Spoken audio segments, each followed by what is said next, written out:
Welcome to another edition of Curtis Jones Writing. I started a little while ago reading each chapter out of all of my books. I'm up to my fourth book. This is Love Endures All Things, uh, a love story from a teenage marriage to senior years. And I'm over on chapter 7 of this one. This is kind of a sad story, maybe just because I lived it, but people that's read it have said it was a sad story to them as well. And so we're going to do that. But before I get started on that, I wanted to remind you that this is my web page, curtis-jones-books.squarespace.com. And there's a link there that will take you to Amazon where you could acquire these books in either ebook format or in paperback, depending on which one you prefer. Some of my books come in hardback, but I haven't got them all there yet, so I don't go into much detail on those. There is pages on that uh, website that explain a little something about every single book that I've written. I've got 14 books published, so uh, it's a pretty lengthy web page. And there's links on it also that will take you to the Montgomery Public Library. Before COVID started, I was uh, presenting seminars on how to publish yourself and how to write a book. So you might be interested in watching that one. It's not very long for the subject matter, it's about 45 minutes long. I also have a Facebook page for Curtis Jones Author page, and that's on Facebook. It has links to Amazon as well, and it tells a little something about it, but there's a lot more detail on the website. Uh, or you could just go to Amazon and search for Curtis Jones, and the best way to find me, because there's, to my surprise, I'm not the only Curtis Jones in the world, but put the name of one of my books up and it'll take you straight to me. Okay, if you guys are about ready, we'll start on this chapter, chapter 8, Family Grows. We had two sons by this time, and it was time for a family to experience some changes and some other things that are coming along. So uh, we will start on that. Chapter 8, Family Grows. This was a very difficult time in our lives. During the time in California, I injured my knee and had surgery to repair it. I spent several weeks in rehabilitation. My knee no longer functioned like it once did. This caused me to doubt my abilities and myself. While living at the Strawberry Capital Motel, I took a job at Stillwell Cannery. I folded boxes at the end of one of the lines so that the cans could be placed 24 in a box. It was not difficult work, but it still caused me pain in the knee and had been operated on. I soon became discouraged and wanted to leave. While this was going on, Dad had gone to California and got his 8-foot wide trailer house. He had taken it to the 30-acre property that he had bought on Workman's Mountain. They were leaving, or they were living in that trailer house. Dad had contracted with the University of Arkansas to remove two dormitory buildings. These buildings were built in a modular system. The walls were 8 foot long and 8 foot tall. The floor was 16 foot long and 8 foot wide. Dad had hired two local boys to help him dismantle those dormitories. The boys were not very reliable. Dad had planned uh, to reassemble each section and form a house out of the material. He had been given 1 year to remove both of these dormitories. They measured 100 feet long by 16 foot wide, with interior walls so that each room was 12 foot by 16 foot. So there was considerable material to be had. While this was going on, I came to Stephanie and I said I wanted to move back to California. Stephanie agreed. We began to prepare for the move. I had accumulated a few things. We moved those things to a storage building on Dad's place and left them there. We loaded up our clothes and necessities and our children, and we headed to California. After having lived there only 8 months, our plan was to move in with my big sister Betty until we could rent a place to live. We had called Betty and made this arrangements before we left. Taking Highway 66 from Oklahoma City to Bakersfield, California, was a very familiar route to me. I had traveled this route many times before I met Stephanie, and at least 4 times after we were married. I was 23 years old by this time.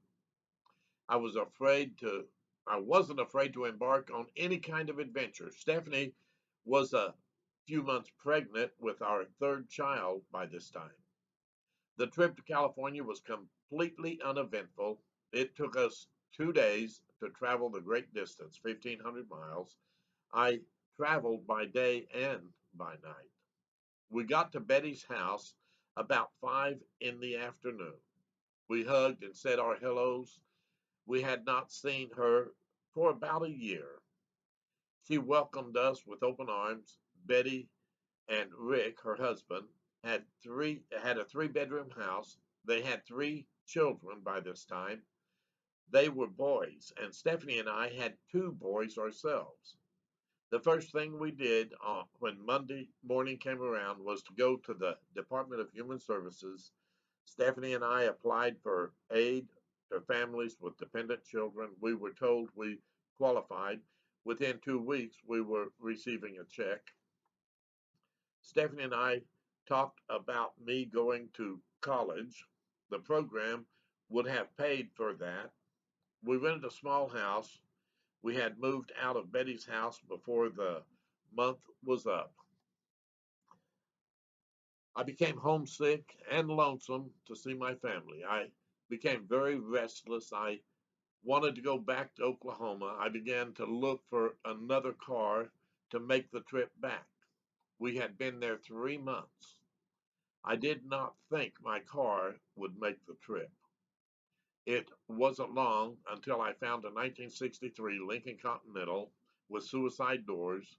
The front doors opened as usual. The back doors opened from the front to the back. I loved this car. We bought it. It rode like a dream. We were very pleased to have it. The car did have one small problem, though. It had a small hole in one of the taillight lens. The white bulb could be seen through the hole when the lights were on. It also uh, it could also be seen when you press the brake lights. Press the brakes. I knew that California had a law that allowed the highway patrol to set up roadblocks to check the safety of motor vehicles. I went to several junkyards to try and locate a used taillight lens for a 14-year-old Continental, but no luck. To purchase one from the dealer took a week's wages. I set out to make the repairs to the lens myself. I found some red transparent cellophane paper. I proceeded to attach it to the lens on the inside. It looked very good. I thought to myself, good job. After I finished patting myself on the back, we decided that the car was fit for the trip. We began loading our car and preparing to move back to Oklahoma. We made a pallet for the kids to sleep on top of the things we loaded in the back seat. We would travel just like we did when we went to Colorado a year ago or so. Experience had taught us that if we traveled during the night, the first part of our journey, we would only have the children awake for a little more than 12 hours out of the 36-hour trip. Having the kids sleep for two-thirds of the trip made for a lot less difficult travels. We loaded the kids in the car and spent the next 36 hours driving to Oklahoma. We wanted to pass through the Mojave Desert in the night, which would be less stressful on the car and on us. We had passed through the desert in the heat of the day. We learned that Mojave was one of the hottest places we'd ever traveled through. As we came to the beginning of the desert, we stopped at a small town called Mojave. The town itself was named after the desert. We had coffee and relaxed for about half an hour before we started into the desert. Both of the kids were sleeping quite soundly on the flat surface of the back back seat. We were worried that the lights of the truck stop might wake the boys, but to our great surprise, it did not. We took care of our needs before we started because there was only one town of any size when crossing the desert. That town was called Barstow, California. Barstow is the halfway point going east through the desert. At the other end of the desert sat a small town named Needles. It was located just before you entered Arizona.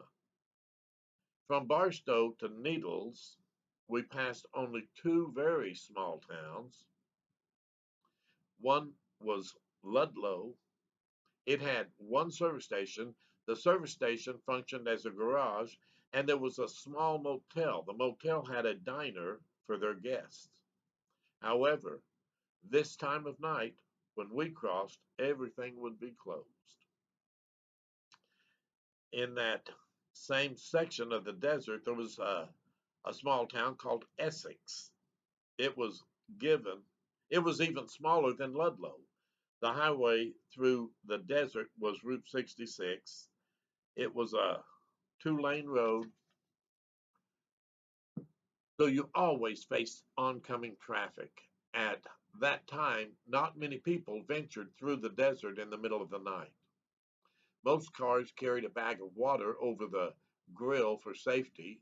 Traveling at night, we did not have to worry about our car overheating. We did not carry a bag of water. We thought we had covered every possibility, but halfway between Ludlow and Essex, a bright red light began to shine into our back window. We had been stopped by the California Highway Patrol. I was very concerned. I pulled to a stop on the shoulder of the road, and the officer turned on a very bright spotlight that filled the car with bright white light. The light here was brighter than the truck stop was. I knew it would wake the boys. I stepped out of the car and I walked to meet the officer and I asked why he had turned on the spotlight. I was more concerned about the bright light having been stopped in the first place. I told the officer that the bright light uh, could very well wake up our two children who were sleeping in the back of the car. I asked him to turn it off or turn off the spotlight. He flatly refused. The officer was probably 25 years old. He had a very arrogant tone to his voice. His facial expressions and his demeanor spoke of his arrogance. The tone of his voice caused me great concern. I expected to get some kind of ticket. I hate it when I'm right. The officer then walked up to the back of the car. He went straight to the broken taillight lens. He stuck his finger in and pulled out the red paper that repaired the hole in the lens. The officer said, "Do you realize you have a broken taillight lens?" I told him that I could not find a replacement lens. I said that is why the red cellophane was there to repair it. The officer threw the red cellophane paper to the side and pulled out his pad to write me a ticket. He said the law in California requires that all tail light lenses be intact. He said yours is broken. The officer said a white light cannot show to the rear of a vehicle. The officer wrote me a citation for a broken tail light. He had awakened the boys and set us all on edge. He stopped me because I was one of the few cars on that road in the middle of the night. We decided that he must be trying to keep himself awake. We were not bothered the rest of the way. When I paid the ticket, it cost $56, almost a week's wages then. We decided to just let the cop do his thing. When I got to Needles, I bought a couple of candy bars and took the bag uh, that they came in and stuck it in the hole where we were never bothered again. The trip went well. We arrived in Oklahoma without another incident. The children did sleep most of the way. We were thankful for that. The car gave us no trouble. We rented another little place. I applied for welfare again. We received assistance within a month. Dad was having trouble keeping his two young men at work. He asked if I could help him to dismantle the dormitories and said he would pay me. So for the next 3 months, I worked every day with Dad. We finished dismantling both of the dormitories, then moved all of the material, building material, to Dad's place. Dad had already been adding to the building in the front of his mobile home. It was twice the size of the trailer. It was built out of the sections that had been removed from the dormitories. The only expense he had was doing the roofing that was built out of the corrugated tin. Stephanie and I had bought a 12 by 60 mobile home. We had parked it right next door to Dad's house. Stephanie was very big pregnant and was ready to deliver any day. When time came for the baby to be born, we rushed to the Stillwell Hospital where our daughter Michelle was delivered. When the baby was born, they came out and told me that I had a little girl. Mom and Dad and I waited at the nursery window for the nurse to bring Michelle in. They did not bring Michelle into the nursery. I got to see her as the nurse moved her to the ICU, intensive care unit. Uh, they had already moved Stephanie to her room. We went in to see Stephanie to see how she was. She was very upset. She said they had not let her hold her baby after she was born. While we were talking to her, the doctor came in. He told all of us that he thought Michelle had a problem with her stomach or perhaps her lungs.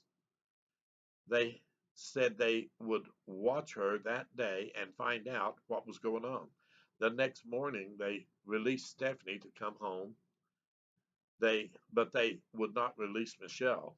At home, we did not have a telephone. Mom and Dad had not had one either. About mid-morning, a sheriff's deputy pulled up in front of our house. They came to ask us to sign a release form so that Michelle could be sent to St. Francis Hospital in Tulsa, Oklahoma. Of course, we signed it immediately. We got dressed and drove to Stillwell to see our baby.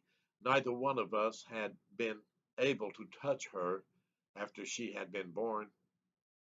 When we got to the Stillwell, we were told they had used a life flight helicopter to take Michelle to Tulsa. They said she was not able to swallow her food. She had difficulty breathing. They did not know what the problem was. They said that it was life that they said that it was a life-threatening event. We were so afraid that she might not survive. Stephanie was crying and distraught. She was still recovering from recovering herself from having the baby. She talked to her doctor. He suggested she go home and rest for a couple of days or maybe a week.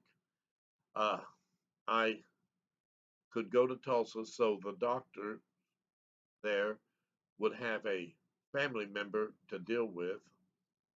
This upset Stephanie very badly. She was almost inconsolable. We drove Stephanie back to Workman's Mountain and she stayed home. I expected to have to stay 2 or maybe 3 days at the hospital while they sorted out the problem. We said many prayers as I prepared to go to Tulsa. Stephanie and I decided that if Michelle did not survive, that God would have a new angel in heaven. That morning in our prayers, we gave our daughter to the Lord. Mom said that she would be with me for however long we were needed in Tulsa. I gave Stephanie the biggest hug and kiss that I could muster and told her I would call uh, our friends that ran a grocery store in Evansville to keep her updated on Michelle's condition. Mom and I left for Tulsa. We got there about 6 in the evening. When we arrived, we wanted to see wanted they wanted us to sign the release to the surgery they had done on Michelle. The police officer that came to our house had sent an electronic release form for the surgery. They said the surgery had to be done immediately or Michelle would not survive. When we arrived, Michelle was still in surgery. When she was born, she weighed 6 pounds and 9 ounces. She was a very small little child. When she was born, she had long, dark, chestnut colored hair. It went below her shoulders. It had a beautiful shine. It was almost like magic. She was the most beautiful child. She had lost 9 ounces when she was brought to Tulsa.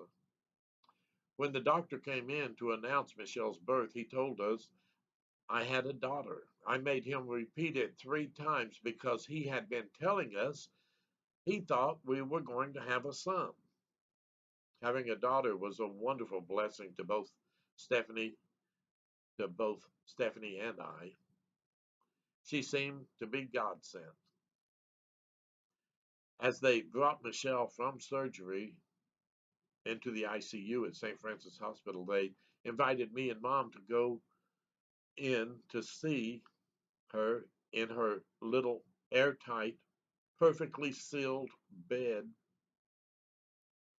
It had gloves sticking out on both sides and air pressure extending the gloves.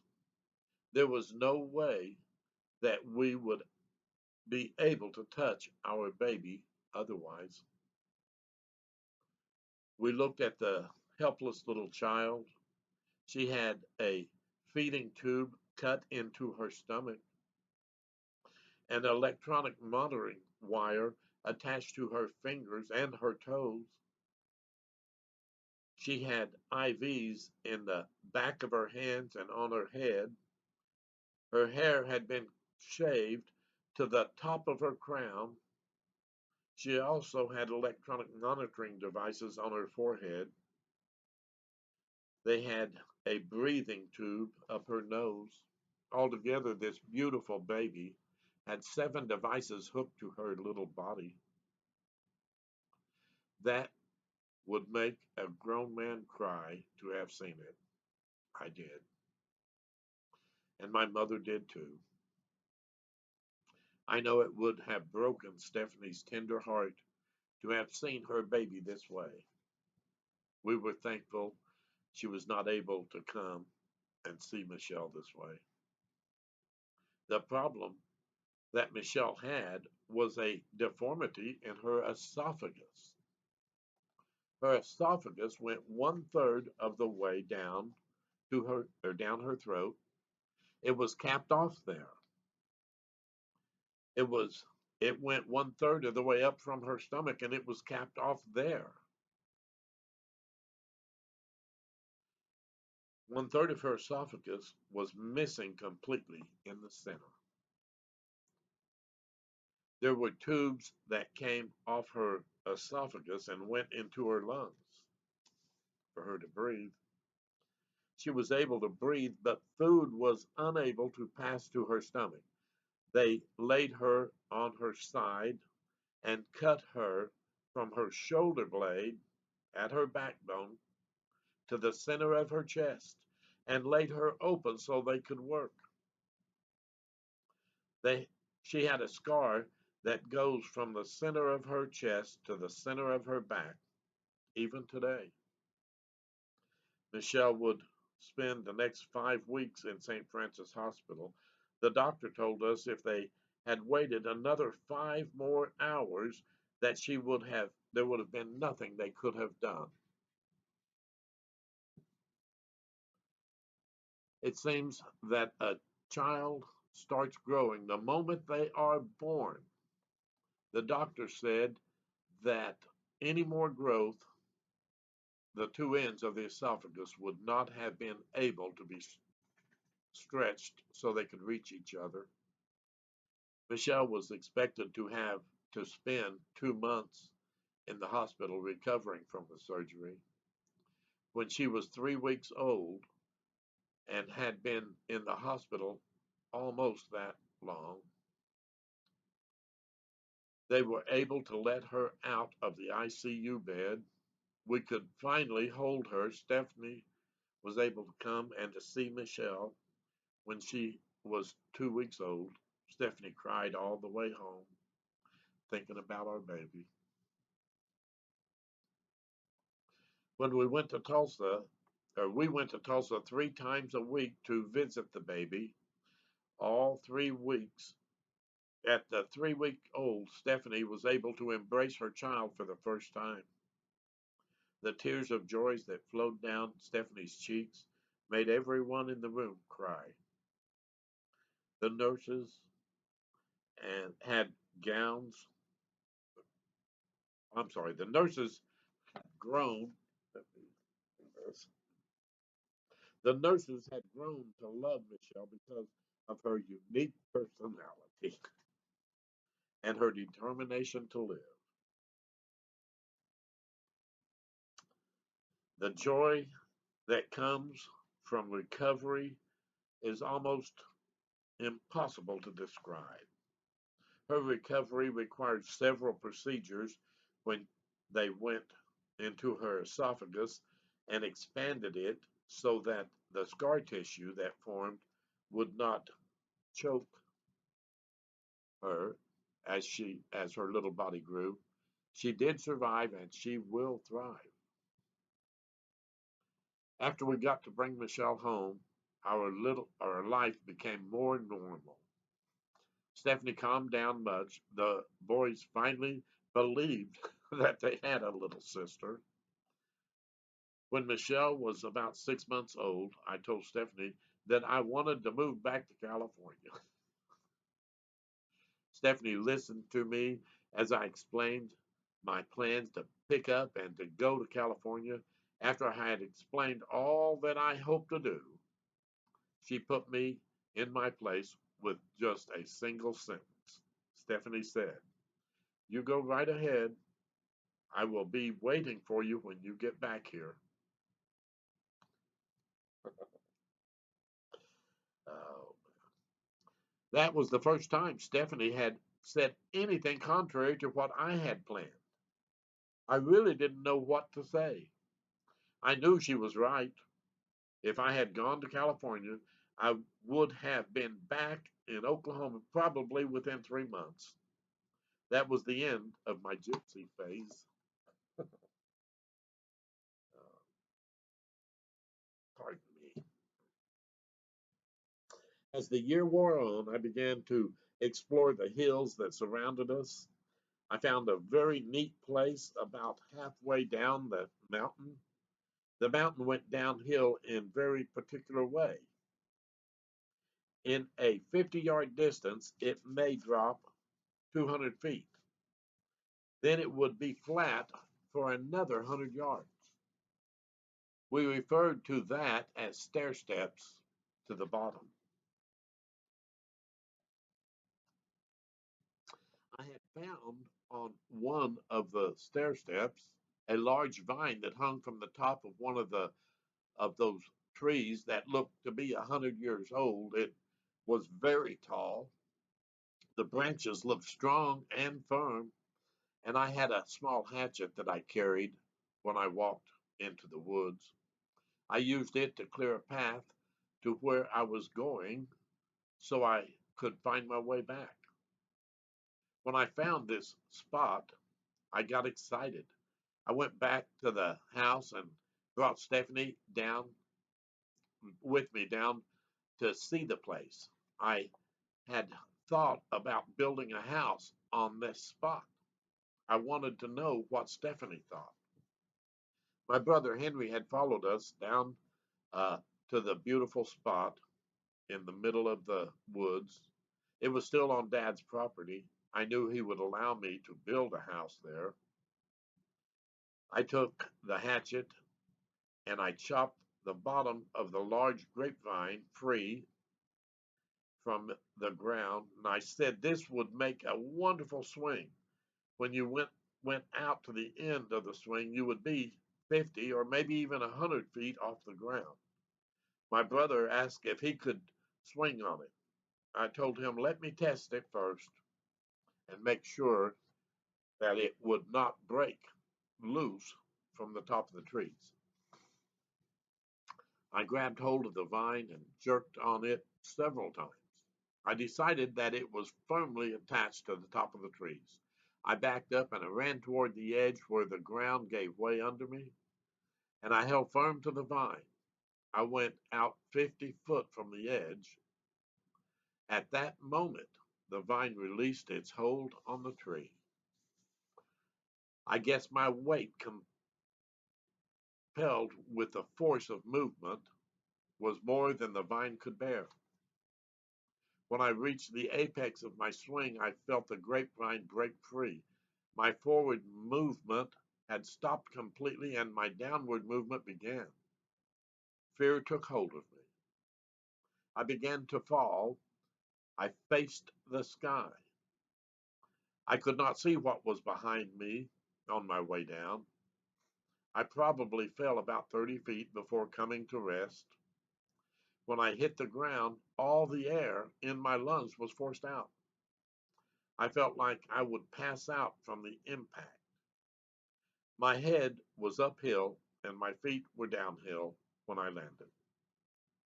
I looked to my left and there was a great big rock that surely would have killed me if I had hit it. And to my right was a large rotten tree trunk. How I managed to fall between those two objects is still a mystery. Perhaps my time had not come. I looked up the hill and I could see Stephanie and Henry rushing down to my side. They were white as sheep. I think they half expected to find a dead man. Stephanie was saying, "Are you all right?" Henry was saying, "Are you hurt?"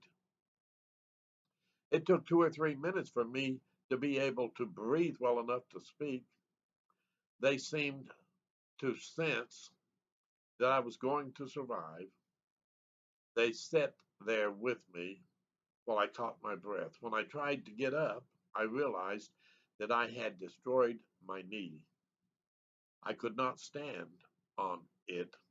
Evidently, I had landed and crushed the inside of my left knee. It took 20 minutes to walk down to the spot. It took an hour for Stephanie and Henry to help me back to the house. It took 3 days to get a doctor's appointment to have my knee checked out. I was sent to Fayetteville to have an orthopedic surgeon examine me. I already had several knee surgeries before this time. I was going to have one more. The knee would not repair itself without intervention. I was once again unable to work for about 3 months. Since I was to be out of commission for this long, Stephanie took a job at Gerber's baby food plant in Fort Smith, Arkansas. Michelle continued to improve and was more resilient than our sons by this time. Everyone was on the mend. Life was good once more.